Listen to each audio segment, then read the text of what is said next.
Hi, my name is Mike Lindsay. I'm a Cherokee man from Chattanooga, Tennessee. My ceremonial name is Writing Bear, and I am a storyteller. Okay, let's start out with a very general question. What is Native American medicine? Well, I think medicine in English probably was a mistranslation of a concept of healing, kind of a holistic concept, mental, physical, spiritual. And so, probably a better translation, depending on the context. If you're talking about a medicine person, it might be a holy person or a sacred person, or a person actually who can channel those kind of healing energies, a person who's aware of certain technologies. Yeah, okay, right. It's that kind of broad spiritual definition rather than something specific like ethnobotany. Right. Although, and the other thing that's interesting is there are different, like Western medicine, within Native medicine, there are different specializations, if you will. Right. Some practitioners would be more focused in what you would call ethnobiology, using plants and different Right. mixtures and so Right. forth. But even so, they usually have ceremonies or things that go with that to enhance the effect of, let's say, an herb they're using or Right. something like Right. that. It's what is sort of dismissed in Western medicine as the placebo effect. Our healers actually work with.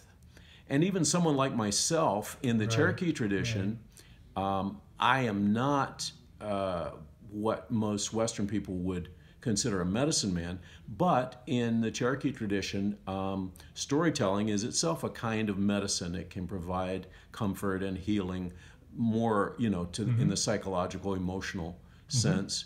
And so storytellers are considered as a kind of healer in the Cherokee tradition.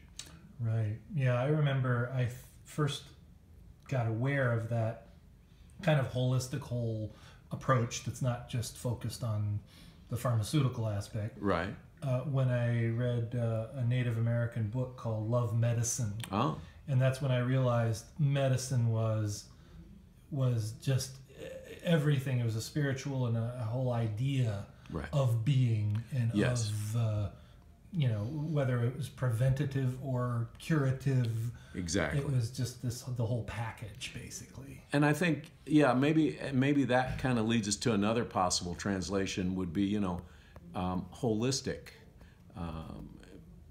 in the sense that viewing things as interconnected, the mind, the body, the spirit, the emotions, and so forth. Right.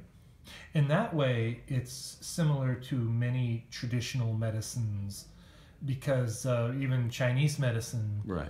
is like that. And what has been adopted here at our University of Arizona by Dr. Andrew Weil Right. is integrative medicine, which includes, holistic medicine in addition to the Western limitations. Well, it's interesting that you said that too, because at many Indian Health Service hospital facilities and so forth now, they allow medicine men or medicine women practitioners to come in and to treat patients in the hospital with the traditional medicine and ceremonies and so forth. And they did it basically because they found that it had efficacy. I mean, it got Right. it got was results.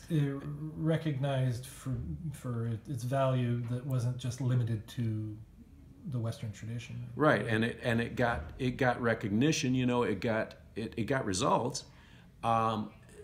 It's interesting though because a lot of the things that we do, for example, just a very basic thing, saging, using Right. sage smoke to clear an area. This was thought to be some kind of superstition and so forth, and until 1978 when the Freedom of Indian Religion Act was passed, that kind of activity could be punishable by a year in prison and up to a $100,000 fine. It was a federal crime. Well, yeah, and I think they were worried about quackery. Yes.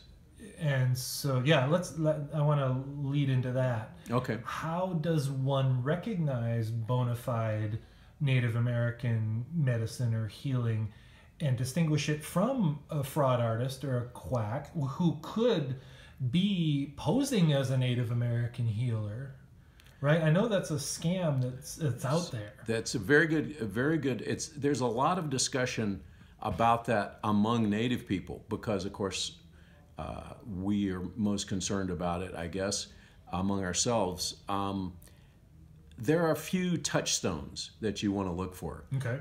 One would be that the person is focused very much on money or payment. Right. Now, that's not to say that traditional healers aren't recompensed Right. for their services. They are, but they generally do not discuss that. And of course, people who go to them, who are in the same tradition, know it's understood that they're supposed to compensate, but they don't turn anyone away for lack of money. And sometimes it ends up being animals, or it ends up they do work for the person, or they'll give them some of their crop, or sort of a barter type of situation. So that's one thing. Another thing is we have this phenomena of the white medicine man or the white medicine woman. And again, a lot of times this is mere cultural appropriation. Someone out of the generosity and hospitality of Native people they're invited to a ceremony, they have a wonderful experience, maybe even what they consider a mystical experience, and suddenly they think that they've been anointed to be and to perform ceremonies themselves. So this kind of story is we consider that generally to be cultural appropriation. Right. Yeah, I could see that happening. It's a even if it's an innocent misunderstanding. Right. Yeah. And then I think there are some very dangerous examples. There was a gentleman, non-native, here in Arizona. This was a few years back, and I guess he was doing sweat lodge ceremonies, so-called, and he, again, no training, no real knowledge. Oh, yeah, I remember that. And some people, and he crowded. This was in Sedona or something. In Sedona, he crowded, I don't know, a large number of people, which, of course, we would never do in a ceremony because... And then the people were having difficulty. Right. And again, a genuine medicine person would respond to that, but he didn't. These people were kept in the ability weren't able to breathe, and they died. Now, was he just a charlatan out for money, or was he sincerely believing that he was part of this but not properly trained? I think in this case, we had a charlatan. I think one of the things was the outrageous amount of money that was charged. I think the number of people he had, he looked to make several tens of thousands of dollars over a 3-day weekend. And I guess another one of these markers of a fraud or a charlatan would be he probably advertised it. Oh, yes. Yes. Yeah, because the traditional healer is usually you get in touch with them through the community. Right. And a friend of a friend or someone who's had good results. And again, it's the purpose. There's an ethic to a real medicine person that is an ethic of service, and so I think that would be sometimes people, if they're in touch with themselves, they can have an intuition about if someone is focused on service or are they focused on aggrandizing themselves. Okay. And by the way, I mean there are Native medicine people too who, are not as trained as they portray themselves. Right. There are ones who even do harm to keep people coming back and to keep people paying them. But, if people are in touch with their own selves, they can usually sense this. And then also, oftentimes, these people get a reputation. And then sometimes people are inadequately trained. They're not completely trained, so they do something, it works for a while, and then it stops working because they never finish the training to get the key pieces of the technology that makes it stick.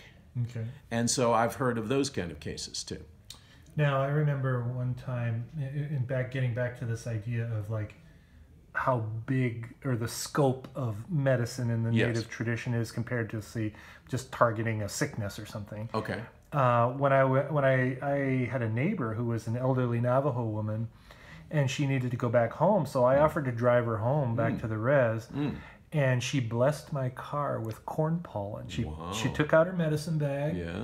And I didn't know what was going on at first. I thought, oh my God, is this really happening? Right. And she pulled it out and she said the ceremonial thing. She sprinkled the pollen and it was amazing. I was like, wow, this is really cool, you know? Yeah. And so we had a good trip. Well, and you know, it's interesting now, a lot of times science kind of catches up with some of our stuff. The earlier example I gave about saging, now they've actually had some studies and they found that rooms or areas that were treated with sage smoke, for example, bacteria were killed, the bacteria in the air were killed.